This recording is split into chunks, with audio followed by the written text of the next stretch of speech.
नमस्कार पटनायक किचन को आपण मानंकु बहुत बहुत स्वागत।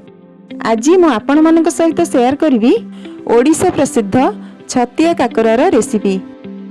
आपण माने तो बहुत प्रकार रो काकरा बनै थिबे, किंतु एई काकरा बनैबार प्रोसेस टिके अलगा आउ खाइबा को बहुत टेस्टी।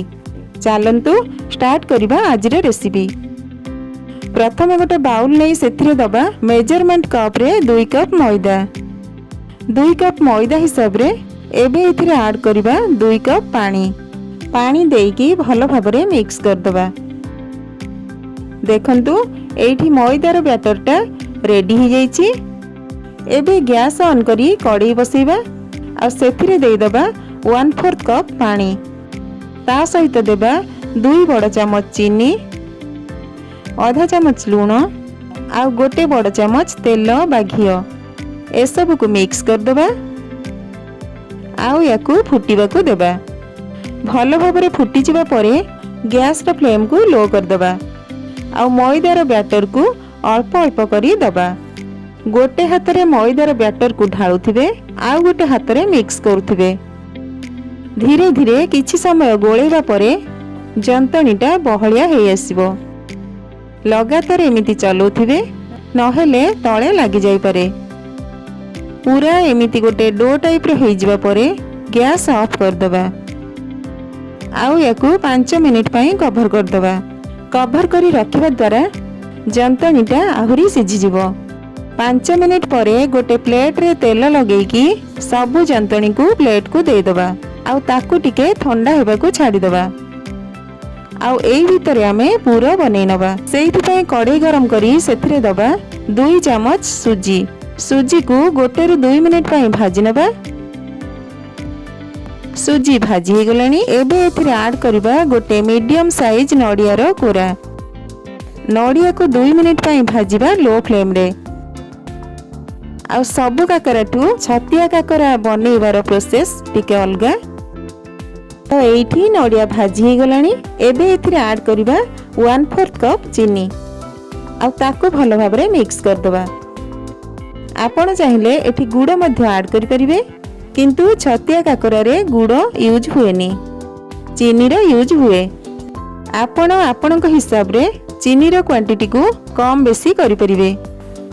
2 मिनिट लो फ्लेम रे भाजीबा परे एबे एथिरे ऐड करिबा गोटे कप छेना आउ याकू भलो भाबरे गोळै नबा। साधारणतः छतिया रे से माने दही छेना यूज करंती आउ छेना रो क्वांटिटी को बेसी नै थांती, नडिया कम देई थांती। 2 ରୁ 3 मिनिट याकू लो फ्लेम रे भाजी नेबा परे एबे एथिरे ऐड कर दबा गोटे बड़ चम्मच गुजराती आ गोलमरिच रो गुंड आउ ए सब को भलो भाबरे मिक्स कर नबा। आपण एठी ड्राई फ्रूट्स मध्य ऐड करि परिबे। देखंतु एठी हमर पूरा बनिक रेडी हो जाइछि। एबे गैस ऑफ कर दबा। तो एठी देखंतु जंतणी हमर ठंडा हो जाइछि। एबे तेल हाथ रे याकू भलो भाबरे चकटी नबा। देखंतु एठी मो मैदा को प्लेन करी चकटी नैछि। एबे एथिरे छोट छोट गुळा बनै नबा। तापरे सेथिरु गोटे गुळा नै तेल हाथ रे गोटे गिना भली शेप दबा। एबे सेथिरे पूरा दबा। पूरा देई सरिबा परे हल्का प्रेस कर नबा अंगूठी रे। तापरे साइड रु उठी उठी बंद कर दबा आ प्रेस करी हल्का फ्लैट कर दबा। देखंतु गोटे बनी गला, कोठी भी क्रैक आसीनी। आउ एई भली भाबरे सब पिठा को बनै नबा। बहुत सहज एई पिठा, निहाती बनांतु, बहुत बढ़िया लागिवो। एबे पिठा को छाणीबा पई मु एठी कढ़ई रे तेल गरम करी नैछि। मीडियम फ्लेम रे गोटे गोटे करी पिठा को दबा आउ फ्राई हेबा को छाड़ीबा। गोटे साइड फ्राई हो जिबा परे पिठा को ओलटाइबा आउ ता परे मीडियम फ्लेम रे रखिकी 2 साइड को पूरा गोल्डन हेबा जाय फ्राई करिबा। एबे देखंतु पिठा गुडी का गोल्डन कलर हे जाइछि। ए सब को छाणी की बाहर कर नबा। फ्लेम को सब बेले मीडियम रे रखिकी फ्राई करिवे।